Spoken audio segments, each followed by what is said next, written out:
Okay, hello students, welcome to our YouTube channel. So today we are going to start our topic that is interest on drawings. So हाँ, interest on drawings कि मतलब जो भी हम company से पैसा withdraw करते हैं फॉर पर्सनल यूज उस पे हमें इंटरेस्ट देना है। अब इंटरेस्ट कैसे देना है, अलग अलग मेथड्स होते हैं, टाइम पीरियड्स होते हैं, तो हम वो वन बाय वन टॉपिक्स यहाँ पढ़ने वाले हैं। तो चलिए अब यहाँ पे सबसे पहले आते हैं हम इंटरेस्ट ऑन ड्राइंग्स पे। तो सबसे पहले यहाँ पर कुछ दिया हुआ है कि हमारी जो ड्राइंग्स हैं वो किस टाइप की ड्राइंग्स होती है। तो यहाँ पे हमसे बोला गया इट इज रेगुलर ड्राइंग्स और रेगुलर ड्राइंग्स। तो चलिए हमारे हमारे पास यहाँ पर जो ड्राइंग्स है वो दो कैटेगरी में डिवाइड हो चुकी है। Irregular drawings means drawings of same amount और डिफरेंट अमाउंट, चाहे तो अमाउंट सेम हो या डिफरेंट हो, बट वहां पे क्या होगा, इरेगुलर इंटरवल, या कभी हमने 15 को निकाल ली, कभी 20 को निकाल ली, कभी 30 को निकाल ली, इस टाइप से। Then we are having regular drawings, it means of same amount. जो ड्राइंग्स होंगी वो कैसे होंगी, same amount at regular intervals, कि आपने एक फिक्स कर लिया अमाउंट कि मुझे 5000 पर मंथ ड्राइंग्स निकालनी है और डेट भी फिक्स कर ली कि मैं फर्स्ट ऑफ एवरी मंथ को निकालूंगा, मतलब 1 अप्रैल, 1 मई, 1 जून। तो वो क्या हो जाएंगे, हमारी regular drawings. Okay, so next is interest on drawings is charge on irregular period और डिफरेंट अमाउंट्स। तो वो अलग अलग चीजें होती है कि हमें हर टाइप से इंटरेस्ट तो देना ही पड़ेगा। अब कैसे, चलिए वो देखते हैं। When drawings are sorry okay, next is interest on drawings when drawings are made at irregular period or of different amount।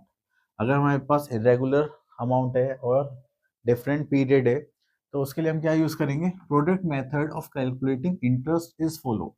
तो हमें यहाँ पर क्या यूज करना पड़ेगा, irregular interval of time में product method, that is when drawings are made of same amount at regular interval।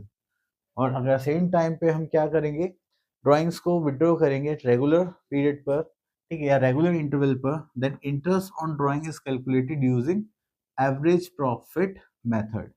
तो उस रेगुलर के टाइम पे हमें क्या यूज करना है, एवरेज प्रॉफिट मेथड, और इरेगुलर ड्राइंग्स के टाइम पर प्रोडक्ट मेथड। सो चलिए अब यहाँ पे आता है when unequal amount is withdraw at different dates और when there is irregular drawings the interest is calculated with the help of simple method और प्रोडक्ट मेथड। तो चलिए सिंपल मेथड में देखते हैं, यहाँ पर हमें क्या गिवन है, प्रोडक्ट मेथड। तो चलिए सो प्रोडक्ट मेथड के बारे में देखते हैं। Under this method the amount of drawing is multiplied with the number of months और नंबर ऑफ डेज। तो हम यहाँ पे क्या करेंगे, नंबर ऑफ डेज और मंथ से मल्टीप्लाई करेंगे, then it is use the product so obtained is total. जो प्रोडक्ट हमें निकल के आएगा उसे टोटल करेंगे, then interest is calculated thereon for 1 month. तो फिर हम 1 मंथ का एवरेज पीरियड निकालेंगे, ठीक है, and the period taken is in months और 1 day if the period is in days. अगर मंथ्स में है तो हम उसको मंथ्स में कैलकुलेट करेंगे, अदरवाइज डेज के अकॉर्डिंग निकालें तो 1 डे का निकालेंगे। तो देखिए इंटरेस्ट ऑन ड्राइंग का फॉर्मूला क्या हो जाएगा, total of product into rate of interest upon 100 into 1/12 और 1/365 डेज। ओके,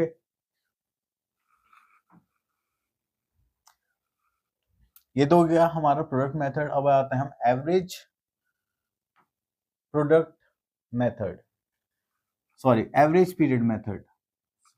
सो दिस, काट देना इसको, ठीक है, इसको कट कर देना। Okay, next is average period method, जो हमारा है second method. It is use when regular drawings are there, ठीक है, तो हमारे पास फिक्स अमाउंट होना चाहिए और फिक्स ही टाइम पीरियड होना चाहिए। देन यहाँ पर दो पॉइंट्स है, मतलब दो कंडीशन है, the amount of drawing is uniform, मतलब सेम होना चाहिए, उसमें कोई भी चेंज नहीं आना चाहिए। एक बार फिक्स हो गया कि आपको 10,000 पर मंथ निकालने, तो आप 10,000 पर मंथ ही विड्रॉ करेंगे। Next is the time interval between the two drawings is uniform. अब जो टाइम इंटरवल है उन दोनों के बीच में जस्ट लाइक कैसा होगा टाइम इंटरवल, कि मतलब 2 महीने का, 3 महीने का, 1 महीने का, या 6 मंथ्स, हाफ ईयरली, क्वार्टरली, जो भी है उस टाइप से। नेक्स्ट यहाँ पर देखते हैं formula, that is interest on drawings हम कैसे निकालेंगे, total drawings into rate of interest upon 100 into average period upon 12। Okay, अभी एवरेज पीरियड कैसे निकलता है, एवरेज पीरियड हम निकालेंगे months left after first drawing plus months left after last drawing divided by 2। ठीक है, जैसे मान ली मैंने 1 अप्रैल को फर्स्ट ड्राइंग निकाली, उसके बाद क्लोजिंग तक कितना टाइम पीरियड बचा, that is month left after first drawing. Okay, then we are having last drawing. अपने लास्ट ड्राइंग सपोज करिए 1 मार्च को विड्रॉ करिए। ठीक है, तो 1 मार्च से लेकर 31 मार्च तक मतलब क्लोजिंग पीरियड तक कितना टाइम पीरियड रहा, that is month left after last drawing. तो इन दोनों को हम डिवाइड कर देंगे 2 से। ओके, चलिए next here we are having a table. अगर हम मंथली बेसिस पे बात करें, क्वार्टरली बेसिस पे बात करें और हाफ ईयरली बेसिस पे बात करें, तो आप इस फॉर्मूला अगर भूल जाते हैं एवरेज पीरियड की, तो आप ये टेबल भी याद कर सकते हैं।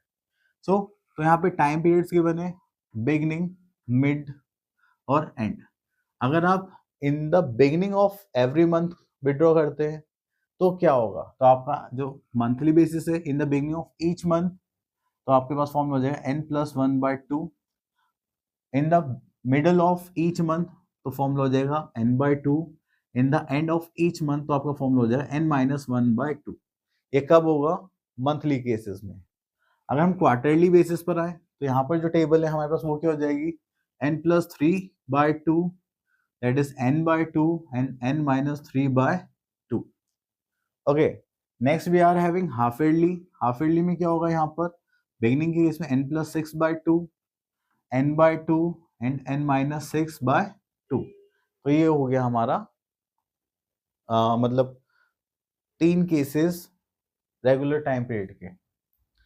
नेक्स्ट आता है, यहाँ पर देखते हैं एक नोट गिवन है, if the date of drawing is not given and accounting period is less than 6 months. या तो हमारे पास कोई टाइम पीरियड गिवन नहीं है, या फिर जो हमारा अकाउंटिंग पीरियड, जैसे मान लीजिए हमने जो बिजनेस स्टार्ट करा है वो अभी अभी स्टार्ट करा है और क्लोजिंग आ गई हमारी, तो 5 और 6 मंथ्स हुए या उससे कम हुए, then the interest on drawing is calculated. तो आप इंटरेस्ट ऑन ड्राइंग कितने दिन के लिए निकालेंगे, आप यहाँ पे निकालेंगे half of the accounting period, मतलब 6 मंथ्स के लिए।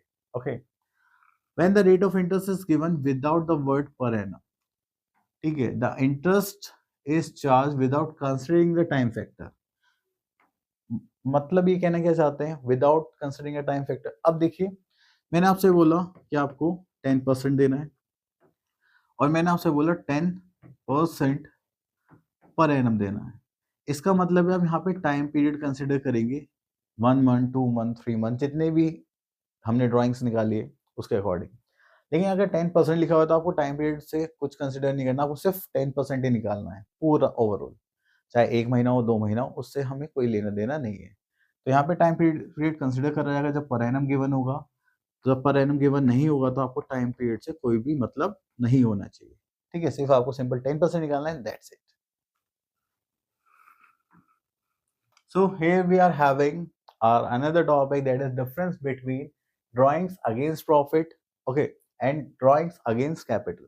तो यहाँ पे चलिए, तो हमारे पास drawings against profit आपने सुना होगा and drawings against capital भी सुना होगा। मतलब जो हमने बिजनेस से प्रॉफिट अर्न करा है हम उसमें से ड्राइंग्स को निकाल रहे हैं, और अगर हमने जितनी कैपिटल इन्वेस्ट करी है, मैंने सपोज को 10 lakhs बिजनेस में इन्वेस्ट करे थे, मैंने कहा कि आप उसमें से 50,000 मुझे दे दो एज अ ड्राइंग, तो that is drawings against capital. Okay, चलिए तो यहाँ पे इसके पॉइंट्स पढ़ते हैं।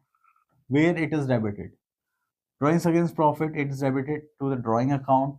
If drawings against capital it is debited to capital account, तो कैपिटल अकाउंट से माइनस होगा। Next is part, it is a part of expected profit, तो जो प्रॉफिट है उसमें से लिया तो उसका पार्ट होगा, और ये किसका पार्ट होगा, कैपिटल का। नेक्स्ट इज इफेक्ट, इसका इफेक्ट क्या होगा, it does not reduce capital, तो इसकी वजह से हमारी कैपिटल कभी भी रिड्यूस नहीं होगी, बट अगर हम ड्राइंग्स अगेंस्ट कैपिटल करते हैं तो it reduces our capital. Next is interest on drawings, so it is considered for calculating interest on drawings. तो आप यहाँ पे ड्राइंग्स अगेंस्ट प्रॉफिट होगा तो आप उस पर इंटरेस्ट ऑन ड्राइंग्स निकालेंगे, बट अगर आपने कैपिटल में से ड्राइंग्स लिए that means it is not considered for calculating interest on drawings. Next point we are having, that is interest on capital. It is not considered for calculating interest on capital, तो इससे interest on capital कोई लेना देना नहीं है, but हाँ यहाँ पर कंसिडर करा जाएगा, it is considered for calculating interest on capital, कि हमने जो कैपिटल यूज करी है उसमें से आपने कुछ पार्ट निकाल लिया था, तो जो पार्ट आपने विड्रॉ कर लिया उसमें हम आपको इंटरेस्ट नहीं देंगे। ठीक है, that is our drawings. So I hope आपको ये ड्राइंग्स का कॉन्सेप्ट अच्छे से क्लियर हो गया होगा। अब मिलते हैं नेक्स्ट वीडियो में, टिल देन ऑल